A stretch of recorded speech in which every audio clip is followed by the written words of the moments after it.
Iran Israel போர் காரணமாக தற்போது பதற்றம் அதிகரித்துக் கொண்டே செல்கிறது. லெபனான், சைப்ரஸ் என தாக்குதல் பரவிக்கொண்டே செல்கிறது. லெபனானில் உள்ள ஹிஸ்புல்லா அமைப்புகள் மீது குறிவைத்து இஸ்ரேல் தாக்குதலை முன்னெடுத்திருக்கிறது. லெபனான் நாட்டின் மீதும் இஸ்ரேலிய படைகள் வான்வழி தாக்குதலில் ஈடுபட்டிருக்கின்றன. அண்மை செய்தியை பார்க்கிறோம். ஈரான் மீதான தாக்குதலை கண்டித்து இஸ்ரேல் மீது ஹிஸ்புல்லா அமைப்பு தாக்குதல் நடத்தியது. இதற்கு பதிலடியாக லெபனானில் உள்ள ஹிஸ்புல்லா அமைப்புகள் இடங்களை குறிவைத்து இஸ்ரேல் தாக்குதலில் ஈடுபட்டிருக்கிறது. சைப்ரஸ் நாட்டில் உள்ள பிரிட்டனின் கடற்படை தளத்தின் மீதும் தாக்குதல் நடத்தப்பட்டு வருகின்றது.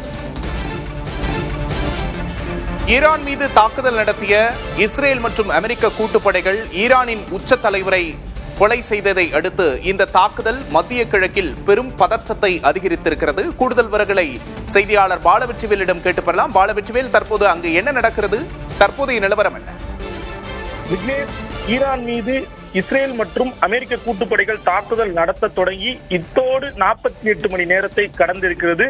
இந்த போர் 2 நாடுகள் 3 நாடுகளுக்கு இடையில் இல்லாமல் 14 நாடுகள் கூட்டு சேர்ந்து பொறுப்பேற்கும் அளவிற்கு விஸ்திரம் அடைந்திருக்கிறது என்றுதான் சொல்ல வேண்டும்.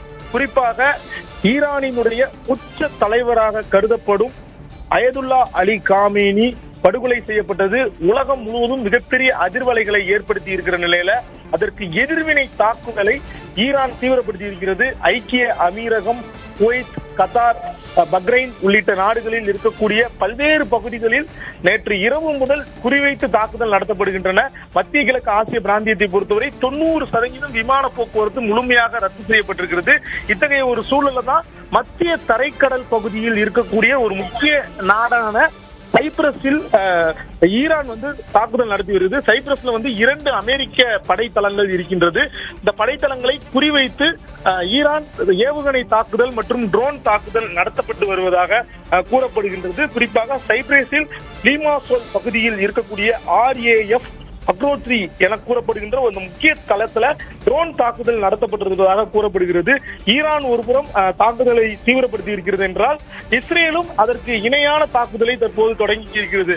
ஈரான்ல நேற்று தெஹ்ரான் நகரத்தில் மட்டும் 2 வேவுகள் மூலமாக பாலிஸ்டிக் ஏவுகணை தாக்குதல் நடத்தியிருப்பதாக கூறப்படுகிறது. அதே போன்று லெபனான் நாட்டின் தெற்கு பகுதியில் இருக்கக்கூடிய ஹிஸ்புல்லா படையினரின் நிலைகளை குறிவைத்தும் தாக்குதல் நடத்தியிருப்பதாக நம்பகத்தகுந்த தகவல்கள் தெரிவிக்கின்றன. ஒட்டுமொத்தமாக இஸ்ரேல், லெபனான், சிரியா, ஐக்கிய அமீரகம், பக்ரைன், கத்தார், குவைத், ஈரான் உள்ளிட்ட நாடுகள் அனைத்தும் சம்பந்தப்பட்டு இருக்கின்றது. திங்கட்கிழமை இன்று காலை பங்கு சந்தைகள் தொடங்கி இருக்க வேண்டும். ஆனால் மத்திய கிழக்கு ஆசிய பிராந்தியத்தை பொறுத்தவரை போர் பதற்றம் நீடித்து வருவதால் அந்த பகுதிகள் துபாய், குவைத் உள்ளிட்ட பகுதிகளில் பங்குச்சந்தை தொடங்கப்படவில்லை. கச்சா எண்ணெயின் விலையும் அதிக அளவிற்கு உச்சகட்டத்தை தொடும் என எதிர்பார்க்கப்படுகிறது. ஏன்னா ஸ்ட்ரெய்ட் ஆஃப் ஹார்மூஸ் என கூறப்படுகின்ற உலகில் உள்ள கச்சா எண்ணெய் ஏற்றுமதியில் 20% பங்கு வகிக்கும் அந்த பகுதியை ஈரான் முழுவதும் மூடியிருக்கிறது.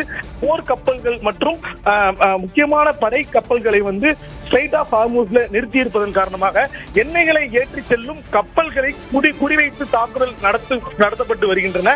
இதன் காரணமாக கச்சா எண்ணெயின் விலை அதிக அளவிற்கு உயரும் என கூறப்படுகின்றது.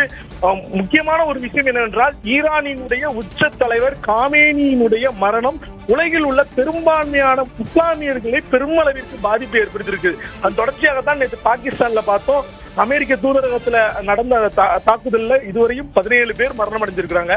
அதே போன்று இந்தியாவிலும் இருக்கக்கூடிய இஸ்லாமியர்கள் காமேனியின் மரணத்தை தங்களுடைய ஒரு சொந்த மரணமாக, சொந்தக்காரர்களுடைய மரணமாக எண்ணுவதன் காரணமாக இந்தியாவிலும் இது போன்ற வன்முறை ஏற்படுவ வாய்ப்பு இருப்பதன் காரணமாக மாநில அரசுகள் தயார் நிலையில் இருக்க வேண்டும் என்றும் சமூக வலைதளங்களை கவனிக்க வேண்டும் எனவும் மத்திய உள்துறை அமைச்சகம் முக்கியமான ஒரு உத்தரவை இட்டிருக்கிறது. இந்த உத்தரவின் காரணமாக மாநில அரசாங்கத்திற்கு சட்டம் ஒழுங்கு மற்றும் அந்த ஈரான் தொடர்பான செய்திகள், போலி விவகாரங்களை பரப்புபவர்கள் மீது கடும் நடவடிக்கை எடுக்கலாம் என கூறப்படுகிறது. மத்திய கிழக்கு ஆசிய பிராந்தியத்தில் போர் பதற்றம் மிக அதிக அளவில் தீவிரமடைந்திருக்கிறது என்பதைத்தான் இத்தகைய சம்பவங்கள் நமக்கு காட்டுகிறது. விக்னேஷ், நிச்சயமா பாலவெற்றிவேல், ஈரான் பேச்சுவார்த்தைக்கு முன் வந்திருக்கிறதா ட்ரம்ப் சொல்றாரு. இன்னொரு பக்கம் இந்த போர் விரிவடைஞ்சுக்கிட்டே போறதையும் நம்மளால பார்க்க முடியுது. பொறுத்திருந்து பார்க்கலாம். தற்போதைய விவரங்களுக்கு நன்றி.